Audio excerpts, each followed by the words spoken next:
Today, Hungry Hoshians are in Bridgeton, Indiana. It's part of the area that is really popular for covered bridge festivals. So each of these little towns in this area has a covered bridge, and they have a big festival in October that I'm sure we'll attend and show you a little bit of that too.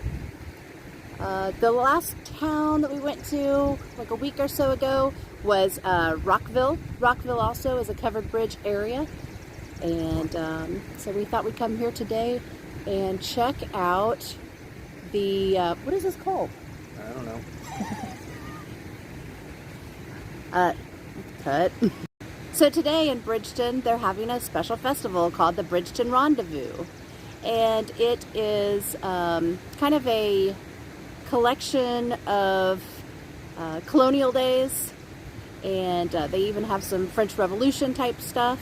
And they're all dressed up. And it's really fun. And they show how to do things like metal, what do you call that? Metal blacksmithing and weaving and milk making and cheese making and you know, shooting guns, fun things that people like to do at festivals. So let's take a look at Bridgeton and see what's going on now. Want you to follow us?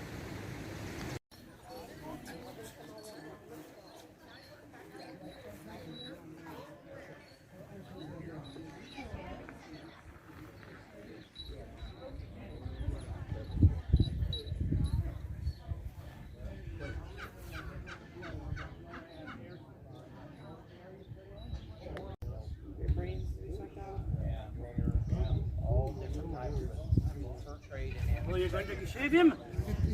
Oh, no, just for the little. I thought maybe you would shave. No. No, that's not allowed. That was a strong no. No. I believe that I used to live in Indianapolis, and I'd come down 36. Bonjour. Bonjour. Ça va? No. That means, how are you? I'm good. Good. I am Jacques. I am the shifty fur trader. You bring me furs with thread, no? We have nothing. Good cloth material for the ladies. I have muskets and I have knives for the brave. You bring me with thread, no? We have nothing to trade. Nothing to trade. Okay. Yes, the natives would go out during the winter months to do the trapping. They would take their catch and back to the village to process them into the pelts. During the winter months, the coats is going to be heavier, so that's why they did it then. But they would process their catch into the pelts, and this was their currency to buy the various trade goods. The trade would be made between the fur traders and the natives, and the traders then would take and bundle up their pelts, put them in their canoes, take them back upriver to the trading centers, to the merchants to exchange for more trade goods. And then the merchants in turn would send these pelts off to the craftsmen for different items. The beaver primarily was the primary fur that they came for to make hats. And these would be shipped to the hatters in Europe to convert them to fur felt and make the hats. And what I had here shows the steps, processes going from the pelt all the way to the hat. And what the hatters would do is they would put these pelts on a table and they'd pull out all these long corsairs. They were after the real fine fur underneath to make the fur felt. And it would go through washings and treatments. One of the treatments they would use was a solution of mercury nitrate that would make the fur kind of bush out, to mat together better to make the fur felt. And it always, particularly was young students, ask them if they're familiar with the book Alice in Wonderland and the character Mad Hatter. Back years ago, there was an old saying that they used to use describing someone who's a little off, a little loony, as being mad as a hatter. Well, where that came from, these hatters were working with this mercury nitrate with the furs, and they were breathing the fumes and handling it and so forth. They began to have vision problems, hallucinations, and everything, and eventually they went mad. So that's where that came from. If you happen to watch the series Turn, I think that's probably what Turn was a series a few years ago. about Washington Spy Network, the Culper Ring. Well, there was one character, Major Benjamin Talmadge, he was a real person.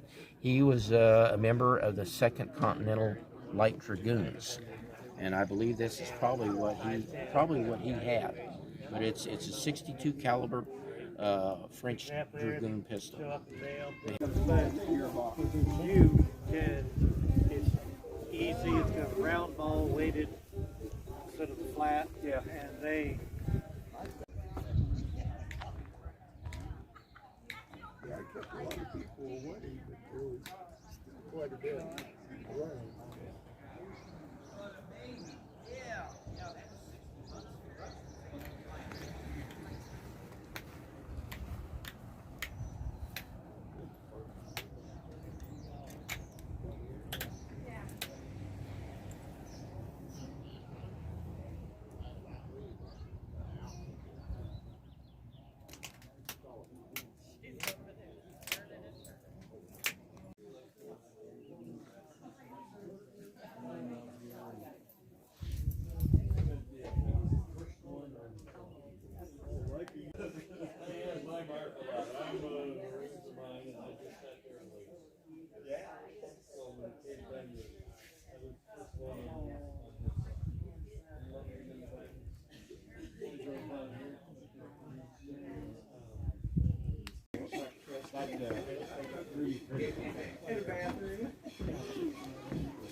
no swearing, video in progress.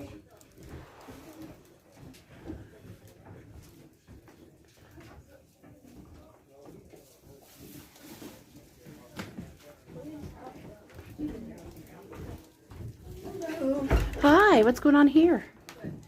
Chicken on a string. Nice. The 1822 case log cabin built in 1822 by my great-great-great-grandpa. Wow, do you still live in this area? Nice. It's neat.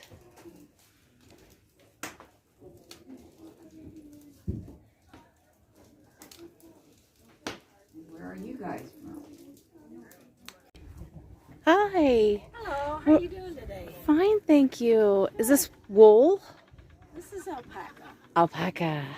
and taking the strands of it and twisting or spinning it into yarn.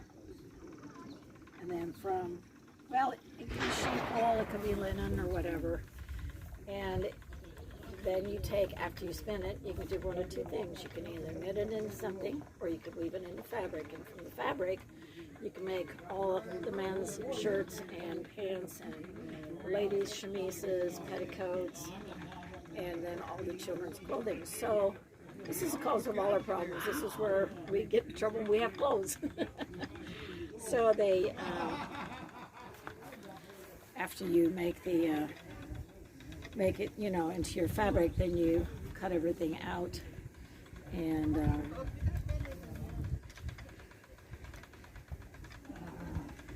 okay, I'm going to show you something. This is what I do for the school kids. What do I do? And there's usually one little girl that goes, oh, you just lay it back on itself and do it again. It's easy, right? It's easy. Nice. And children between ages of 3 and 5 were given a drop spindle and taught how to spin wool. And they would spin their own wool, and then they would be given wood knitting needles, because that's what we had at the time.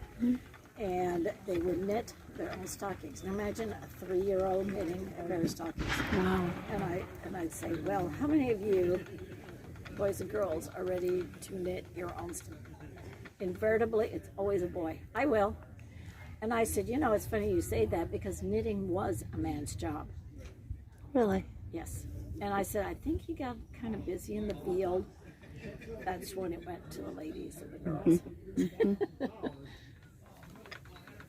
So they, and as I do my presentation, I ask the kids questions, and I find it. Look on YouTube for a band called Hog Eye Nat. That's N-A-A. No, N-A-V-Y. Hog Eye Nat. Yeah, and it's all part of being a pirate. Hi. Feel free to come in and look around. Do you have quilts? Is this what you have here? Quilts and some knitting things? Yep, I do textile things. Quilts, ladies' pockets, sewing kits, gentleman's wallet, and then the caps that are hanging down there. I have made all those. Oh, The it's wings kind of blowing beautiful. everything around. It's beautiful. Thank you. And you're working on something now? Yeah, this is a voyageur's cap, kind of like what those are over there. And you know, that's part of the chorus. All wool. Being a pirate is no fun and game. So this is And a hot, it's so, pain that even a pirate can't stand, and various. so it's It goes through all the different so it's body called parts. hog Hog Hog-eye eye navvy. navvy. eye navvy. Yeah. Okay, I'll have to check it out. And my husband makes the pottery over there. And that's all based on archaeological examples from French colonial sites in Louisiana and in Canada and Indiana and Illinois and so on. And each comes with its own explanation of where it was made originally, where it was found archaeologically, and the time period it's appropriate to, and what it was used for. I was talking a lot of them. Count? Too many. Man, you almost got enough work. What are you doing here? We are blacksmithing. Right now we're making some handles, some door pull handles. The thing is, with And a my assistant here is four-handle loom with pedals, putting air on the fire. You've got six The more air you add to the fire, the hotter the fire gets. you can't really say, well, when the doorbell is on the phone rings, you Wow. pull it out of the pocket. So we're When burning the coal, and doorbell the coal rings, gets up to somebody's got to 3,000 go answer degrees. the door. Yes. Which one did I You use? smell up real fast. What's the other one? I've heard of people either putting a brick or a flat iron, you're holding the flat iron. Right. Somebody's, she wouldn't know what a flat iron is. Do not lean on that. Yeah. So this outside one would be 1 and 3, and then that outside one would be 2 and 4, and then these would be 1 through 4 for designers. I would be so lost. Yeah. I would be so lost. Some of the big ones in the log cabin. Now this is a little thinner, so it's going to Let's heat see. up faster. So we're going to put it up high, not low. Okay. Okay. This beer, the first time. My contact information is on paper over there. Great. Tell me, don't break.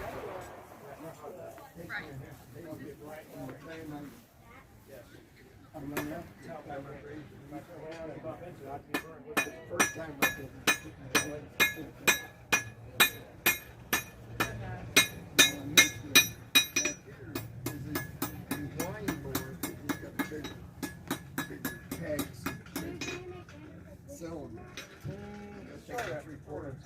I want big wide open. Stop. It would be worse.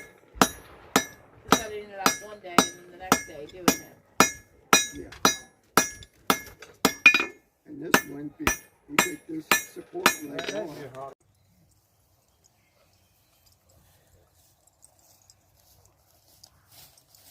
Guys in the back, if you want to come up just a little bit closer, you can.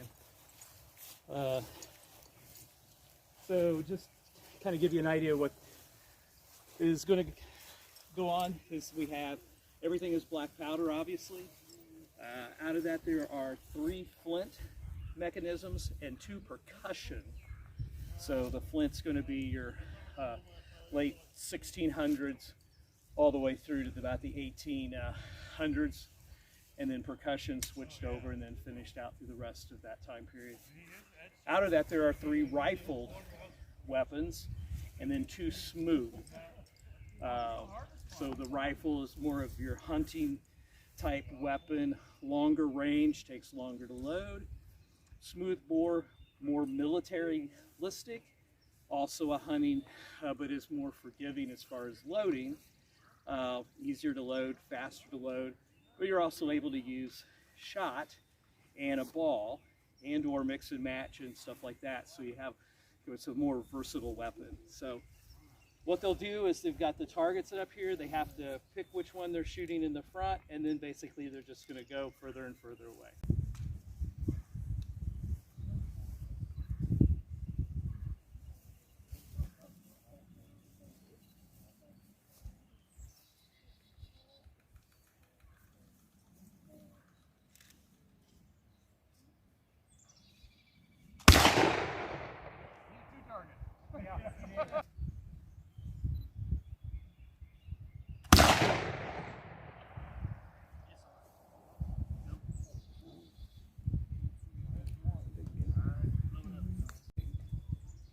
Never aimed together. Massive volley.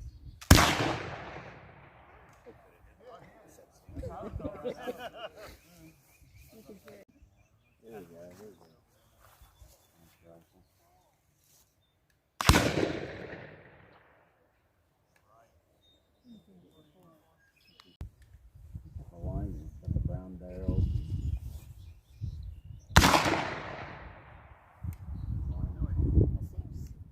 The loudest, isn't it? That's a big boy. 20 gauge.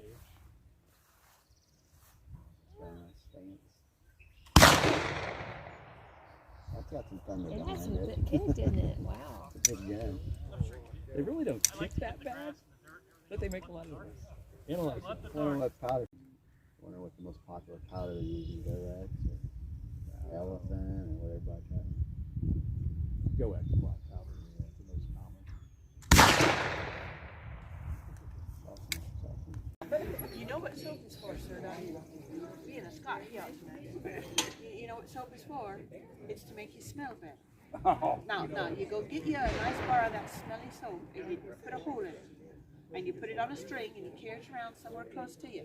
And when you get a cry in your head, where you can't breathe like that, if you put it up and do like that, it'll clear you up and you smell better right away. That's what soap is for.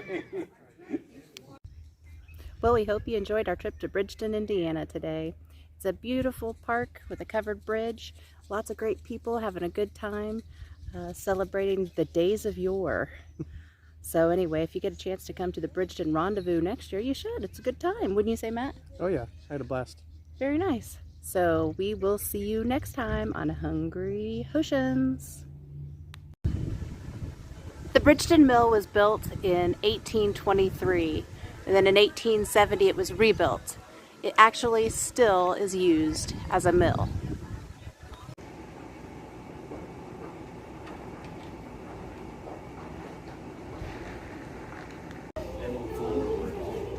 She gets a taste of it. I'll meet you out there.